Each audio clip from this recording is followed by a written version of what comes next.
और आइए बात करते हैं नीतीश कुमार की। नीतीश कुमार ने मोतिहारी में एक बार फिर इशारों में बीजेपी से अपनी नजदीकी को कबूल कर लिया है।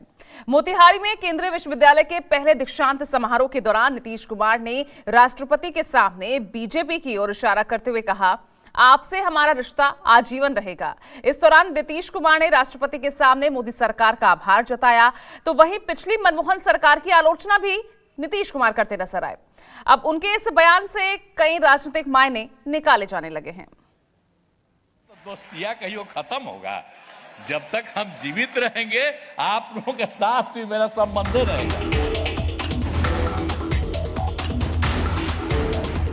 मोतिहारी में मुस्कुराते हुए नीतीश कुमार ने बीजेपी से जीवन भर का रिश्ता जोड़ दिया। ऐसा लगा मानो नीतीश ये भूल बैठे हों कि बीजेपी के खिलाफ देश भर के विपक्षी दलों को एकजुट करने का अभियान उन्हीं ने शुरू किया था। पटना से दिल्ली और मुंबई से चेन्नई तक की खाक छानी थी। मकसद सिर्फ यही था कि 2024 में बीजेपी लाल किले तक पहुंच ही ना पाए। हालांकि नीतीश का यह बयान किसी सोची समझी रणनीति का हिस्सा नहीं था, बल्कि अचानक जो दिल में आया जुबान से निकल गया। मौका मोतिहारी के महात्मा गांधी सेंट्रल यूनिवर्सिटी के पहले दीक्षांत समारोह का था, जहां राष्ट्रपति द्रौपदी मुर्मू भी मौजूद थी। नीतीश कुमार के माइक पकड़ते ही उनका बीजेपी प्रेम जाहिर हो गया। बीजेपी सांसद राधा मोहन सिंह की तरफ इशारा किया और आखिरी सांस तक दोस्ती की मुनादी हो गई। हमारा तो दोस्तियां कहीं खत्म होगा, जब तक हम जीवित रहेंगे आप लोगों के साथ भी मेरा संबंध रहेगा। नीतीश की जुबान से निकली बात जंगल की आग की तरह सियासी गलियारों में फैल गई। बिहार की राजनीति में भूचाल आया, आरजेडी आग बबूला हो उठी। हालांकि गुस्सा नीतीश कुमार से रहा होगा, लेकिन ठीकरा मीडिया पर फोड़ दिया। तर्क वही पुराना, तोड़ मरोड़ कर पेश किया। गुस्साई आरजेडी ने मीडिया के साथ बीजेपी को भी लपेट लिया। तो व्यक्तिगत संबंधों को लेकर उन्होंने कहा, भाई नेताओं से तो मेरे पुरातन संबंध है और सब दिन रहेगा, जब तक जिंदा जब तक रहेगा।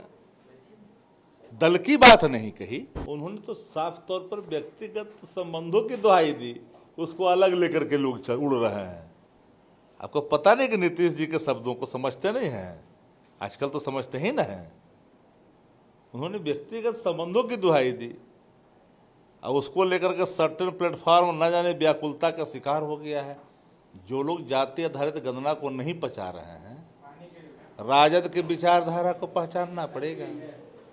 हमारी विचारधारा साफ है।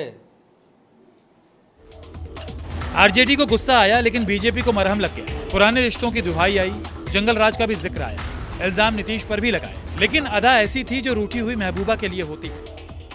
देखिए, वो वंशवादी जमींदारी मानसिकता से आए हैं और भारतीय जनता पार्टी किसी जाति का, किसी वंश की पार्टी नहीं है।